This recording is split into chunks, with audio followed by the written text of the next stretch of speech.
মাঠের পর মাঠ পেরিয়ে সে মাঠ এসে শুনেছিল নদী।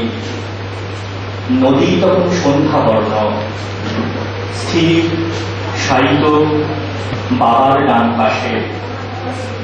তার প্রতি পা ছুঁয়ে আমিও ছিলাম। পায়ের পাতা তখন থেকেছে আকাশে। নমস্কার।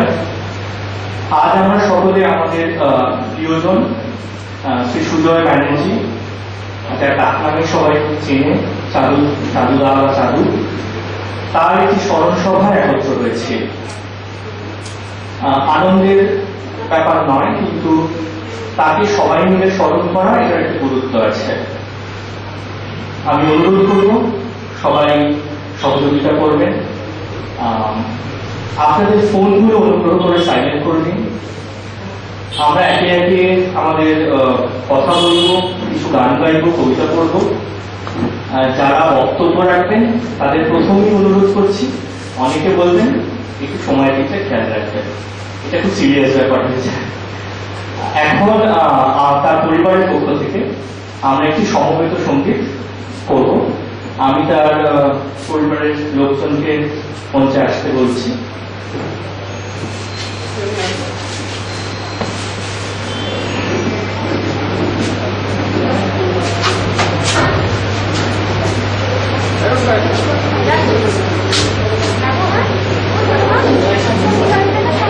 হ্যাঁ চল।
No.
সুজয় ব্যানার্জির একটি সংক্ষিপ্ত জীবনী পাঠ করে শোনাবেন তার কনিষ্ঠ ভাই সমীর বন্দ্যোপাধ্যায়।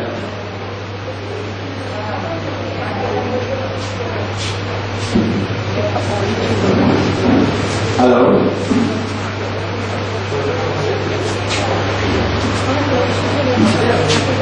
সুজয় ব্যানার্জি স্মরণ।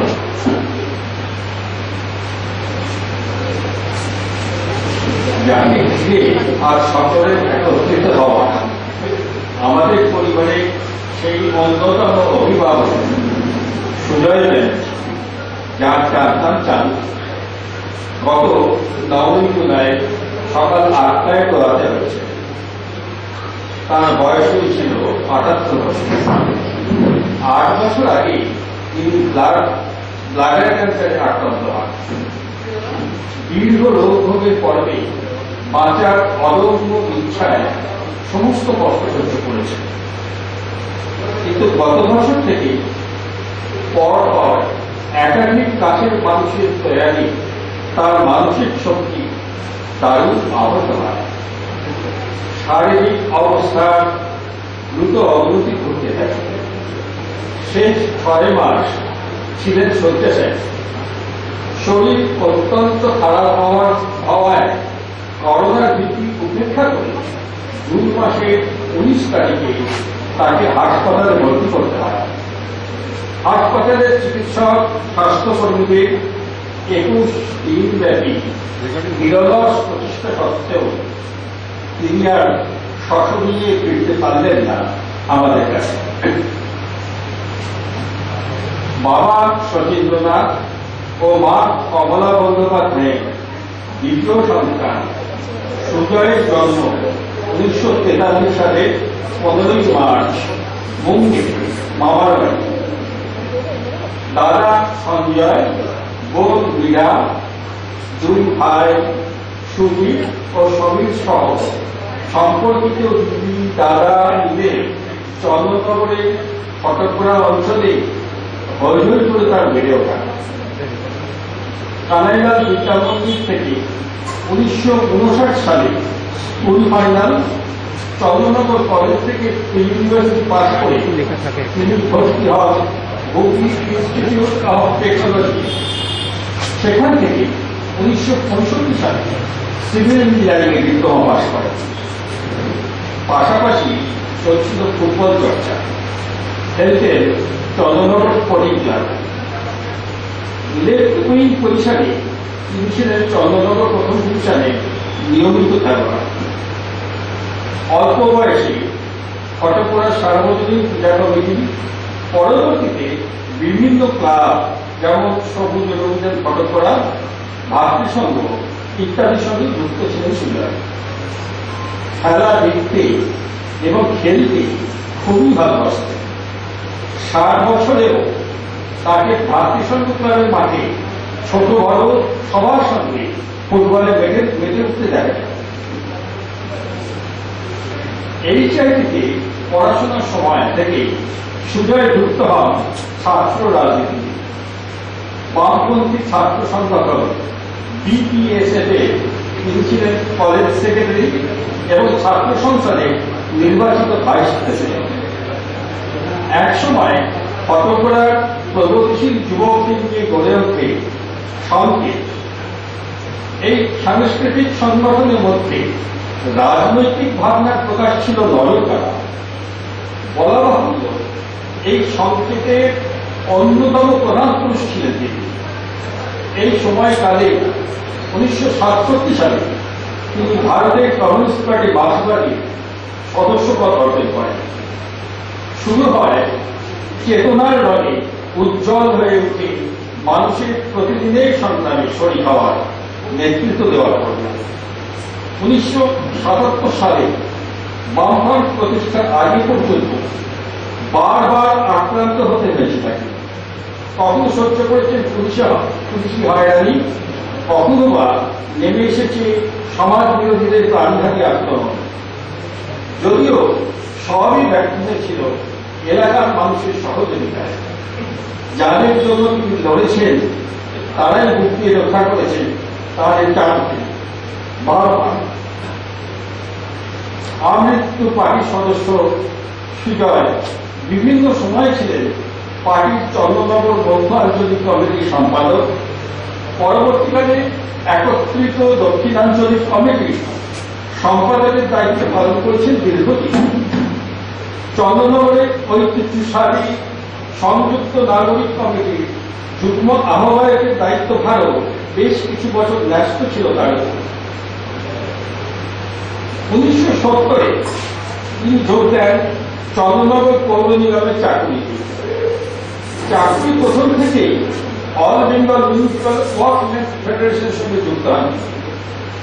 এই সংগঠনের চন্দ্রনগর স্তরে সম্পাদক ও সভাপতির দায়িত্ব তাকে পালন করতে হয়। রাজনৈতিক কর্মকাণ্ডের পাশাপাশি একজন সৎ দক্ষ ইঞ্জিনিয়ার হিসেবে দীর্ঘ 33 বছর চন্দ্রনগরের উন্নয়নে তিনি সামিল ছিলেন। 2003 সালে অ্যাসিস্ট্যান্ট ইঞ্জিনিয়ার পদে কর্মরত অবস্থায় তিনি অবসর গ্রহণ করেন। চন্দ্রনগর কোঅপারেটিভ ক্রেডিট সোসাইটির সঙ্গেও আমৃত্যু যুক্ত ছিলেন সুজয়। 1973 সালে হেমানন্দ বসু ও অরুণা বসু দ্বিতীয় কন্যা সুকৃতির সঙ্গে বিবাহ হয়। তিনি নিজে যেমন ছিলেন উজ্জ্বল সংস্কারমুক্ত মনের অধিকারী, দুই পুত্র সৌম্য ও সৌম্যকে গড়ে তুলেছেন তেমনই সংস্কারমুক্ত মানুষ হিসেবে। দুই পুত্রবধূ সুতপা, মনস্বী এবং দুই প্রাণাধিক প্রিয় পৌত্রী সপ্তী আর সপ্তকর্মীকে নিয়ে ছিল তার ভরা পরিবার। নিজের পরিবার সহ তার দাদা, এক বোন, দুই ভাই ও তাদের পরিবার রয়েছে। ছোট ভাই সমীর পরিবার সহ বাস করেন প্রায় পাশাপাশি। এছাড়াও রয়েছে তার বৃহত্তর পরিবারের বহু আত্মীয় পরিজন এবং রক্তের সম্পর্কের বাইরেও এলাকার মানুষ, রাজনৈতিক জীবনের সহযোদ্ধা, চন্দ্রনগর পৌর নিগমের কর্মজীবনের সংস্পর্শে আসা বহু মানুষ, যাদের কাছে তিনি ছিলেন প্রতিদয়ী গাইড। আজ এই সমস্ত মানুষ হারালেন তাদের প্রিয় অভিভাবককে। এদের সকলের পক্ষ থেকে আজ আমরা শ্রদ্ধামনত চিত্তে স্মরণ করি তার বুদ্ধিদীপ্ত চিন্তাশৈলী, যে কোনো সমস্যার গভীরে গিয়ে সরল সমাধান নির্ণয়ের সহক্রিয়া দক্ষতাকে। তিনি ছিলেন অনবদ্য শ্রোতা, স্বল্পবাদ অথচ অননুপরিণ রসবোধের অধিকারী। মানুষের প্রতি দায়বদ্ধতা, সংগ্রামী রাজনৈতিক চেতনা ও সকল স্তরে মানুষের কাছে গ্রহণযোগ্যতা তাকে প্রতিষ্ঠিত করেছিল অনন্ত উচ্চতায়। আজ শুধু তার পরিবার নয়, সুজয়ের মৃত্যুতে অভিভাবক হারানোর যন্ত্রণা ব্যক্ত করেছেন তার সংস্পর্শে আসা অসংখ্য মানুষ। যে কোনো সমস্যা, রাজনৈতিক, এলাকা কেন্দ্রিক বা পারিবারিক, তার যত ব্যক্তিগতই হোক না কেন, নিঃসংকোচে বলা যেত তার কাছে। সবচেয়ে সমাধান হয়ে যেত এমন নয়, কিন্তু আন্তরিক প্রচেষ্টার ত্রুটি থাকত না। বিভিন্ন বিষয়ে পড়াশোনার অভ্যাস ছিল সুজয়ের, তবে তা জাহির করার প্রবণতা ছিল না বিন্দু মাত্র। পুরনো দিনের গানের ভক্ত ছিলেন, পাশাপাশি নাতিদের কাছে আধুনিক বাংলা, হিন্দি, ইংরাজি সব রকম গান শুনতে দারুণ লাগবে। প্রথম দৃষ্টিতে রাসভারী মানুষটি নাতিদের সঙ্গে পুতুল নিয়ে খেলতে বা শিশু সুলভ উচ্ছ্বাসে মেতে উঠতে অনায়াসে। যাপিত প্রতিটি মুহূর্তের সঙ্গে তাল মিলিয়ে আধুনিক হওয়ার আন্তরিক চেষ্টা ছিল তার। অনেকখানি পরিণত বয়সে পৌঁছেও খুব সহজে শিখে নিয়েছিলেন সত্যাগত কম্পিউটারের ব্যবহার। স্কাইপে ভিডিও কল করা থেকে বাংলায় টাইপ সবই করতে অনায়াস দক্ষতা। ক্যান্সারে আক্রান্ত হওয়ার পর 2014 সালের এপ্রিলে এক জটিল ও দীর্ঘ অস্ত্রোপচারে তার ইউরিনারি ব্লাডার বাচ্চা, ফলত তার সর্বক্ষণের সঙ্গে হয় একটি বিশেষ লাঠি ও ইউরিন ব্যাগ। তবু প্রাথমিক অসুস্থতা কাটিয়ে অফুরন্ত প্রাণশক্তি ও অসামান্য মনের জোরকে সম্বল করে দীর্ঘদিন স্বাভাবিক জীবন যাপন করেছেন। নিয়মিত গেছেন স্থানীয় পার্টি অফিসে। এই মধ্যে পরিবারের সঙ্গে বেড়াতে গেছেন একাধিকবার এবং সকলকে একসঙ্গে জড়ো করে উৎসাহ দিয়েছেন সুন্দর সুন্দর উষ্ণ আসর জমিয়ে তোলায়। এইসব ঘরোয়া অনুষ্ঠানে অধিকাংশ সময় মজার মজার গান গাইতে বা সুকুমার রায়ের হাসির ছড়া শোনাতে দেখা যেতে পারে। এছাড়া শান্তিদেব ঘোষ ও সুচিত্রা মিত্রের রবীন্দ্রসঙ্গীত অত্যন্ত কাছে ছিল তার। যে অসুখের সংগ্রামে পৃথিবীর যে কোনো মানুষ শিহরিত হয়ে ওঠে, সেই অসুখও কেড়ে নিতে পারেন তার সহজাত রসবোধ। অজস্র মানুষের স্মৃতিসিন্ধুতে এর পরিচয় ছড়িয়ে আছে। এক সময় শরীর থেকে ক্যান্সারের চিহ্ন খুঁজে না পাওয়া গেলেও 2018 সালের শেষ দিকে সে অসুখ পুনরায় ফিরে আসে এবং মেটাস্ট্যাটিক ব্লাডার ক্যান্সারে আক্রান্ত হয়। 6টি পর্বে মোট 12টি কেমোথেরাপি করতে হয়। পার্শ্ব প্রতিক্রিয়ায় প্রচুর কষ্ট পেয়েছেন, কিন্তু বিরল সত্য শক্তি এবং ধৈর্যের সঙ্গে তিনি অনেকটা ফিরে আসেন স্বাভাবিক জীবনে। কিন্তু বিগত 6 মাস তার কাছে ছিল অতীব যন্ত্রণাময়। অবশেষে 9ই জুলাই কলকাতার একটি হাসপাতালে প্রয়াত হন সুজয় ব্যানার্জি। তার মেধা, সহমর্মিতা, মজা মেশানো দৃষ্টি ও নরম হাসি অমলিন হয়ে চির জাগ্রত থাকবে আমাদের ভেতর।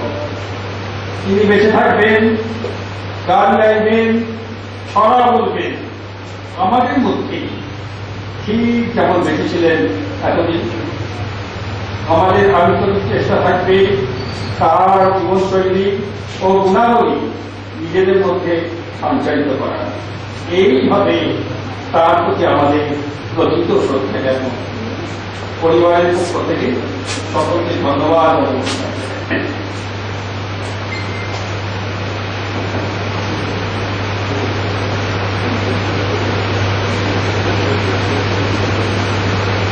এখন আমরা সুজয় ব্যানার্জির স্মৃতিতে 1 মিনিট নীরবতা পালন করব।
শেষ হলো।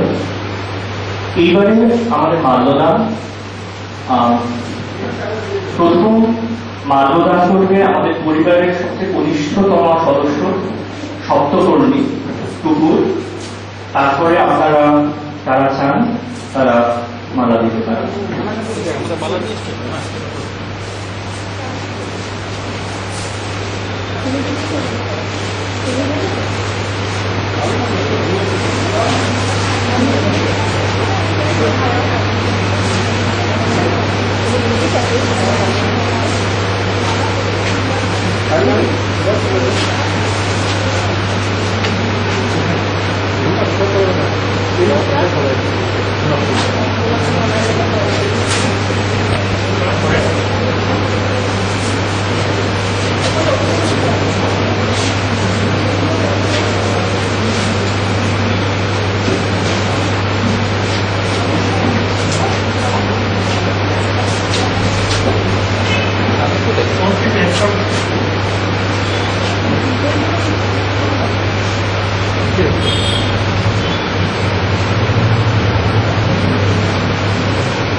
করছি একে একে এসে যদি মাল্যদান করেন।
দেখি মাল্যদান করতে পেরেছে। এইবারে শ্রদ্ধা জ্ঞাপন করবেন সমীরণ ও মধুশ্রী বন্দ্যোপাধ্যায়।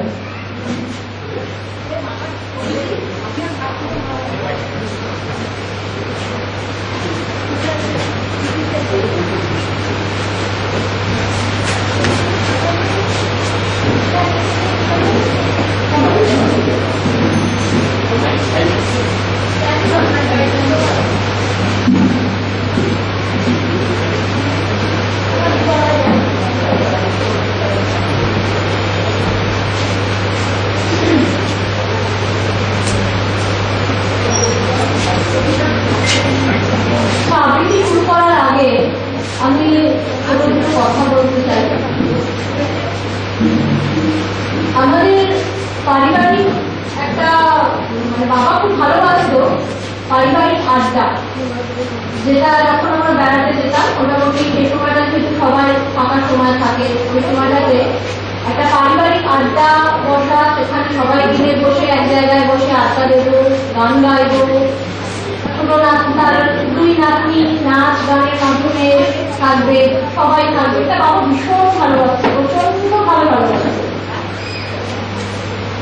সত্যি কথা বলতে কি, প্রথম দিকে আমি অর্গানাইজার হিসেবেই রয়ে গেছিলাম, কারণ আমি গানটা শিখিনি সেভাবে, সেই জন্য প্রথম দিকে আমার ভোজপুরি ভূমিকা ছিল।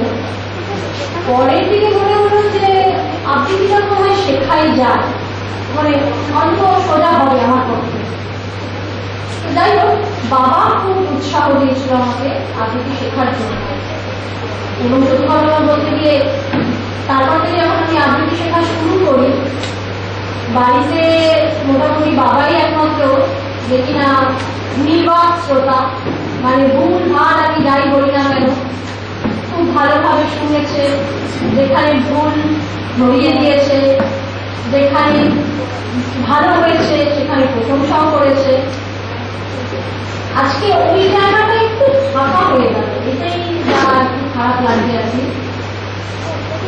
বাবার মানে বিশাল প্রশ্রয় ছিল ওই ব্যাপারে আর কি, আমার আবৃত্তি শেখার ব্যাপারে। মোটামুটি যত যা নতুন আবৃত্তি আমি শিখে এসেছি, বাবা এটা আজকে শিখিয়েছে, আজকে এটা করেছি, এখনো ভালো তৈরি হয়নি, তবু শোনো দেখো, না করেনি কখনো। শেষের দিকটাতে অতটা এনার্জি পেত না, তখন অতটা ইয়ে হতো না, কিন্তু বাবার কাছ থেকে আমি যে যেটা পেয়েছি আর কি আবৃত্তি শেখার জন্য, যে প্রশংসায় বলো বা যে উৎসাহ বলো যেটা পেয়েছি, সেটা একটা অনেক বড় জায়গা। হয়তো এখন খুব ভালো পারি না, তবু সেই আবৃত্তি পাঠের মধ্য দিয়ে বাবাকে একটু শ্রদ্ধা জ্ঞাপনের চেষ্টা করবো আর কি।